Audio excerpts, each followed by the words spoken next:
Truth isn't trendy, it's eternal, positioning Israel doctrine as timeless and unshakable. I don't follow the crowd, I follow the covenant. Separates the movement from popular culture. The streets talk, I correct them.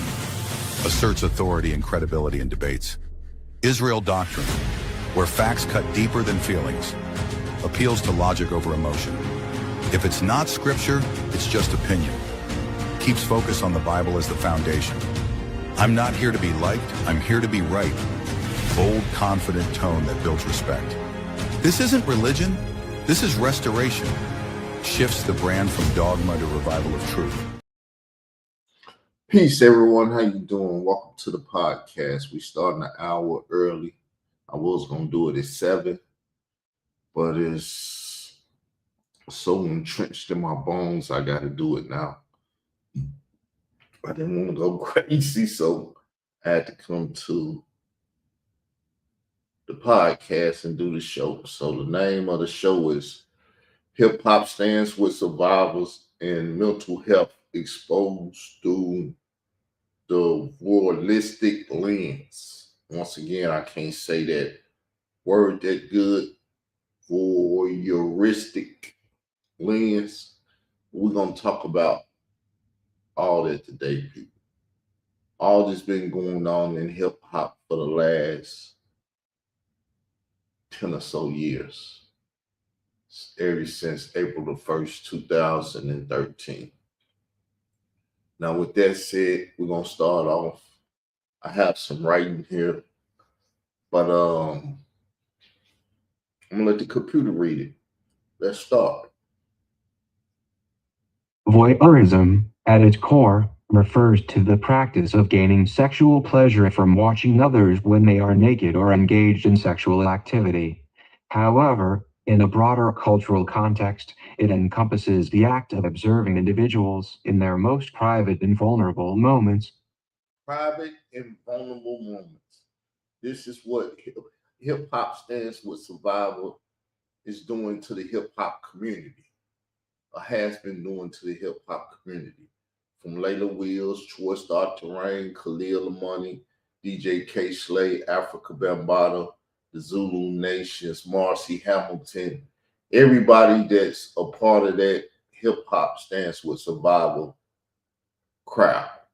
Whether it be Layla Wills, whether it be Ron Savage, all of these people are into voyeurism, watching the most intimate moments and getting sexual pleasure out of it. So this is not no child show, people.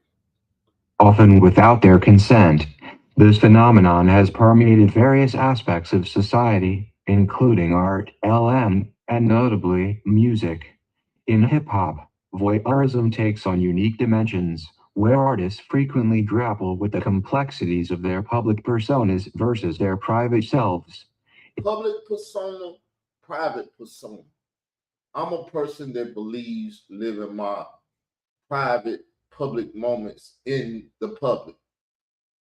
So all the people that love watching disasters or whatever, watch me, but I ain't telling you to watch me.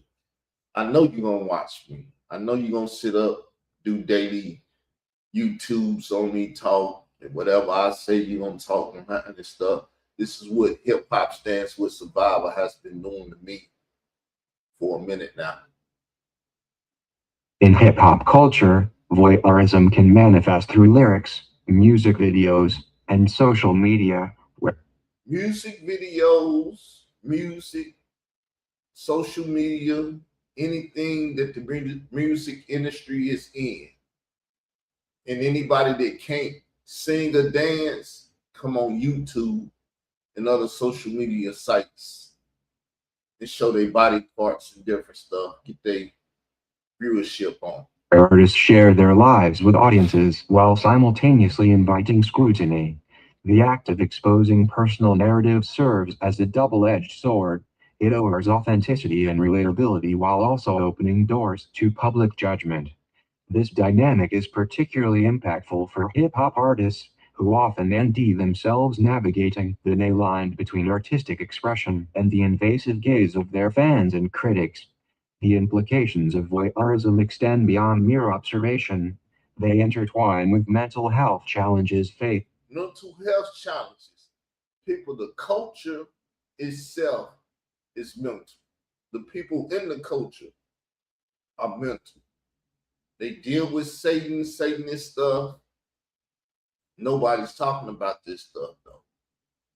I'm facing them every day because they want to take me out because I'm trying to live righteous. When I was younger, I was the worst thing you ever wanted to hear about, see about, or whatever. When they bring or try to bring my youth out, I have no problem with it because I repented of it all and I stopped it all. I told them I ain't had sex in 20 some years. It blew their mind. They wanted to call me a monk or this, that. No, I'm just a man that learned better by doing the worst things I had no business doing. Faced by many hip hop artists. The pressure to maintain a certain image while being constantly watched can lead to anxiety, depression. A certain image. See, I live the image of Carl Albert Davis. That's why I don't mind if y'all want to talk about it or whatever. And I don't mind running up on people that I have out with and getting it in. They got to maintain a certain image because they sold a certain image. I'm selling me. 100% me.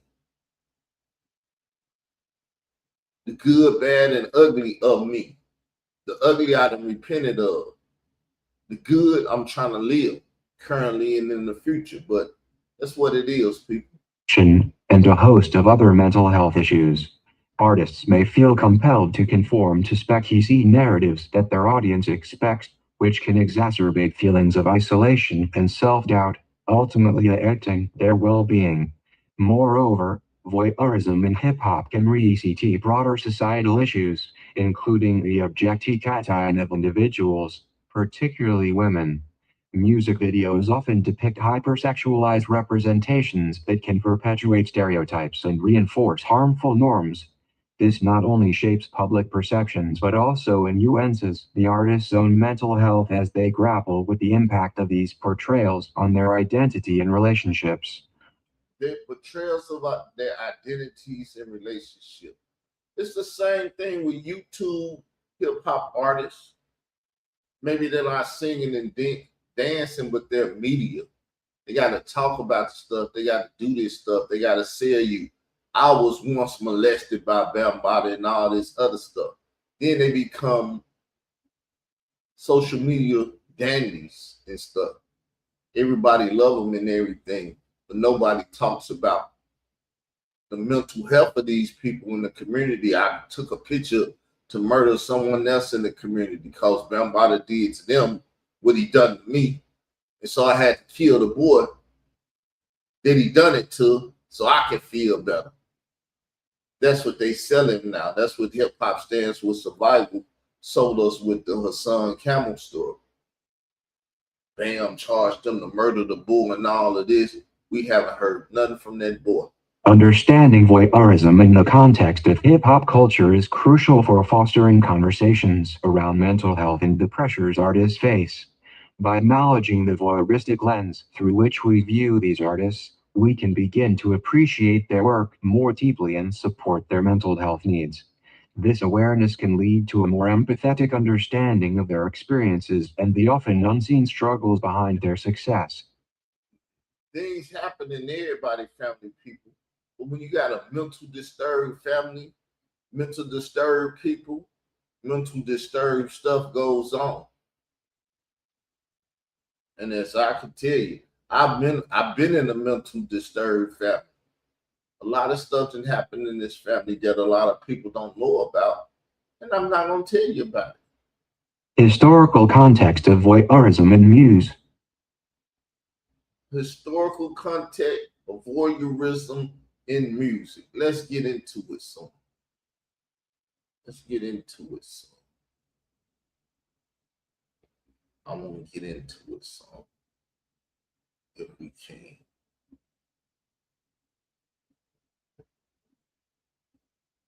Let's go down here. Yes, people, this is what's going on. Nobody in the community is talking about it, though. Nobody's talking about it. Nobody's trying to deal with it. But it is what's going on. Y'all getting an early access to it because I'm doing the show early. But this is what we're going to be talking about the next couple of days or whatever. The historical context of voyeurism in music can be traced back to the early days of popular culture, where artists often sought to connect intimately with their audiences.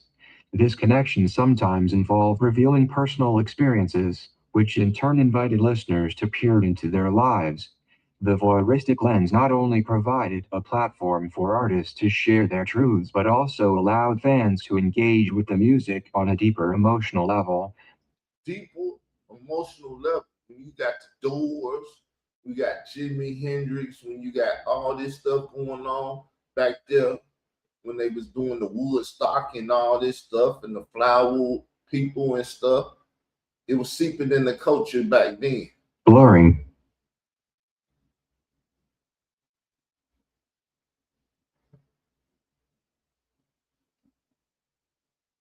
So let's get some more information and allow the computer to read it to us.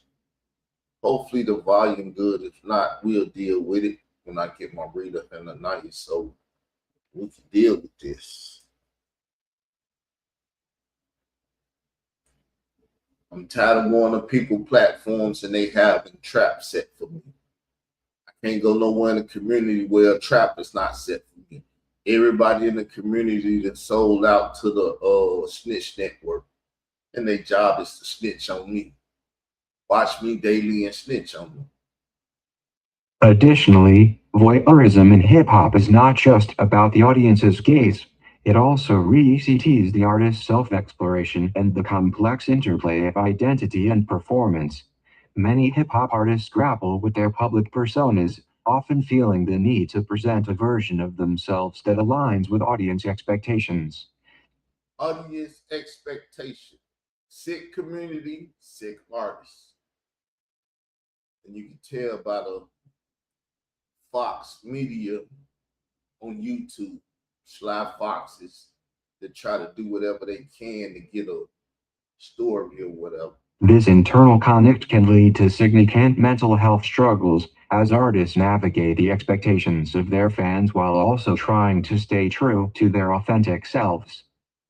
Ultimately, understanding the historical context of voyeurism in music, particularly in hip-hop, reveals much about the genre's evolution and its impact on the mental health of its artists. The mental health of its audience, the crowd too. Like I said, one of my favorite rappers was Brad Jordan, aka Mr. Scarface. And all he talked about was selling drugs and killing people.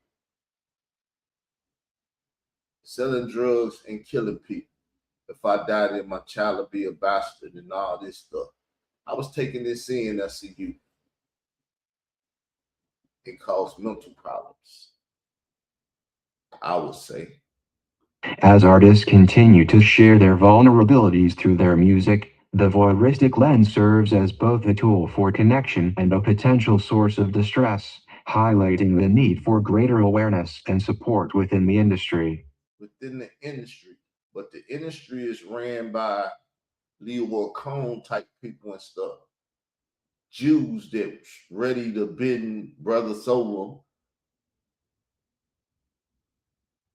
and slap their manhood with their manhood, if you understand what I'm saying. That's what all of this is about. Voyeurism. Just like ex-slave owners, buck broke the black male back then, industry execs have butt broken men's in the industry. And other men's in the industry, a lot of stuff to happen. I ain't gonna let it happen on my watch. Voyeurism in hip-hop is not merely about the audience's gaze. It also receipts the broader societal trend where personal lives. I think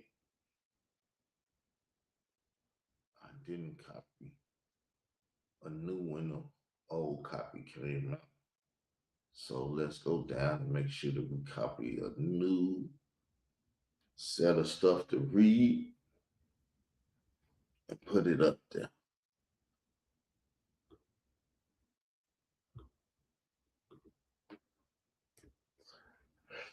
And then after this, I'm gonna be gone, people.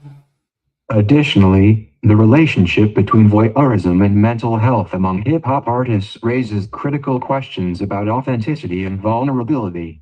Artists who expose their inner turmoil may indeed themselves celebrated for their honesty, yet the backlash and criticism can be equally pronounced.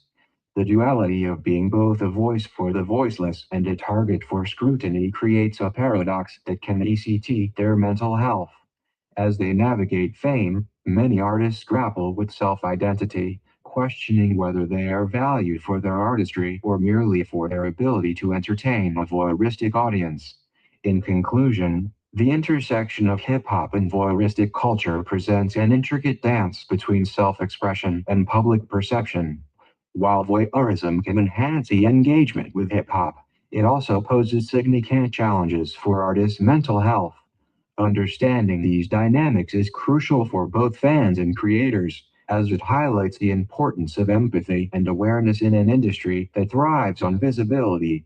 By recognizing the human experiences behind the music, we can foster a more supportive environment that champions mental health and authentic storytelling in hip hop culture. That's it, people. Small time frame. I'm just dealing with it. It's an introduction.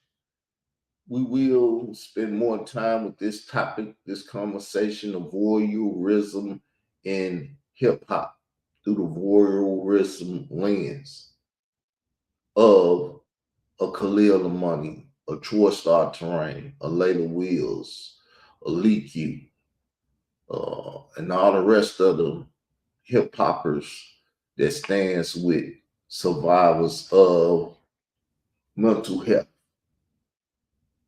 because it's a mental health problem that we're watching going on right now on YouTube and everywhere else. With that said, thanks for listening. I will get back to you with this topic later date, later time, or same date, same time, or whatever, some Batman stuff. With that, peace, hit the notification bell.